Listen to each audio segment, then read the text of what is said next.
BTV Tripura 26th anniversary, আর তাই আমাদের আপনাদের সাথে আজকের এই জমজমাট অনুষ্ঠান। তবে এখানে একটি কথা না বললেই না হয়। 2000 সালে বিটিভি ত্রিপুরার প্রতিষ্ঠাতা এবং সিইও মনীষা পাল চৌধুরীর হাত ধরে যে বিটিভি ত্রিপুরা জন্মগ্রহণ করেছিল, 26 বছরের এই দীর্ঘ পথ চলায়, তারই নেতৃত্বে আমাদের 26 বছরের এই দীর্ঘ পথ চলায় সংবাদ, সংস্কৃতি আর সমাজের কণ্ঠস্বর হয়ে ওঠার এই দীর্ঘ যাত্রা আজ পৌঁছেছে এক গর্বের মুহূর্তে। আসল কথা কি, আপনারাও জানেন সেটা, যে আমরা এই দীর্ঘ বছর ধরে আপনাদের জন্য আমাদের টিভির পর্দায় 3টি ভাষায়, বাংলা, ইংরেজি এবং ককবরক, এই 3টি ভাষায় নিয়মিত সংবাদ পরিবেশন করে চলছি, দ্রুততা, নির্ভীকতা এবং সততার সাথে। কারণ আমাদের কাছে সংবাদ মানে শুধু খবর নয়, সংবাদ আমাদের কাছে সামাজিক দায়িত্ব। আজ আপনাদের সাথে আমরা গল্প করব, আমাদের টিভির কথা বলবো, চলবে নানা জমজমাট অনুষ্ঠান। জানি আপনারা অপেক্ষা করছেন যে আমাদের পরবর্তী অনুষ্ঠান কি রয়েছে, আর আমাদের পরবর্তী শিল্পীও কিন্তু অধীর আগ্রহে আপনাদেরকে তার পরিবেশনা শোনানোর জন্য অপেক্ষা করছে। হ্যাঁ, আমাদের পরবর্তী শিল্পী একজন রাজ্যের ক্ষুদে একজন শিল্পী, রাজস্মিতা দাস। হ্যাঁ, সে ক্ষুদে হতে পারে, কিন্তু সে কিন্তু আমাদের রাজ্যের অত্যন্ত পরিচিত শিল্পী। রাজস্মিতা দাস ইতিমধ্যেই আকাশ সুপারস্টার 2025-এর রিয়েলিটি শোতে উইনার হয়ে এসছে। তো চলুন আমরা আর দেরি না করে আমরা উপভোগ করব রাজস্মিতার মিষ্টি এবং সুন্দর পরিবেশনা। তবে রাজস্মিতা আমাকে বলেছে যে ও প্রথমে গণেশ বন্দনা দিয়ে তার অনুষ্ঠান শুরু করবে। আসলে যে কোনো শুভ অনুষ্ঠানের পূর্বেই তো আমরা সিদ্ধিদাতা গণেশের আরাধনা করি। তো রাজস্মিতা তার প্রথম পরিবেশনায় রেখেছে গণেশ বন্দনা, আর তারপরে কি বলবে সেটা সে আমাকে বলেনি, সে বলেছে সরাসরি আপনাদেরকেই জানাবে। তো চলুন চলে যাচ্ছি রাজস্মিতার সুন্দর মিষ্টি পরিবেশনায়।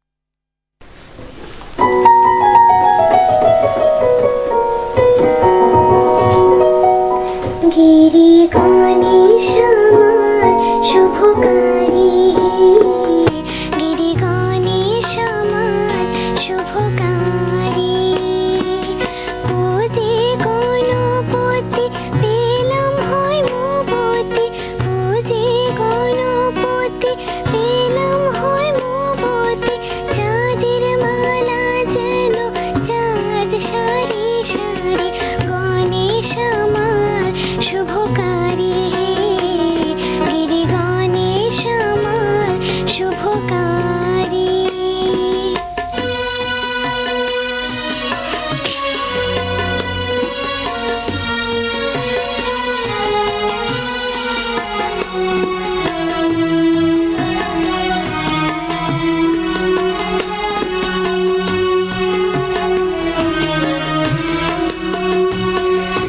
বিল্ল বৃক্ষ মূলে পাতিয়া বোধন, গণেশের কল্যাণে গৌরীর আগমন, বিল্ল বৃক্ষ মূলে পাতিয়া বোধন, গণেশের কল্যাণে গৌরীর আগমন, ঘরে আনবো চণ্ডী করণে শুনবো চণ্ডী, ঘরে আনবো চণ্ডী করণে শুনবো চণ্ডী, আসবে কত দণ্ডী জটা জটো ধারে, গণেশ আমার শুভকারী, গিরি গণেশ আমার শুভকারী।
ছিল জীবনের ছন্দে, হৃদয় মাতাল হতো ফাগুনের গন্ধে।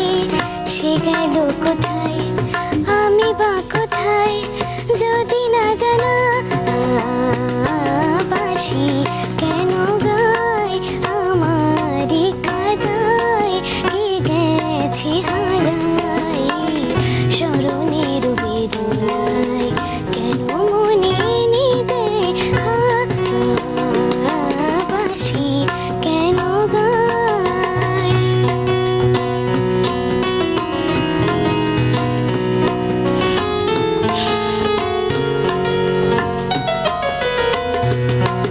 ও বাঁশি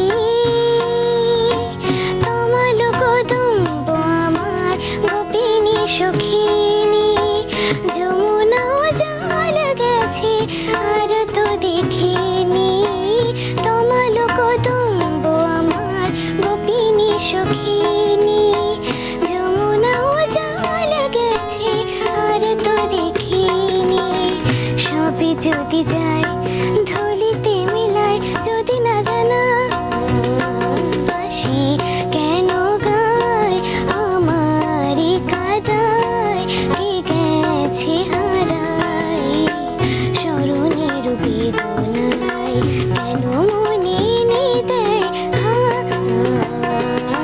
বাসি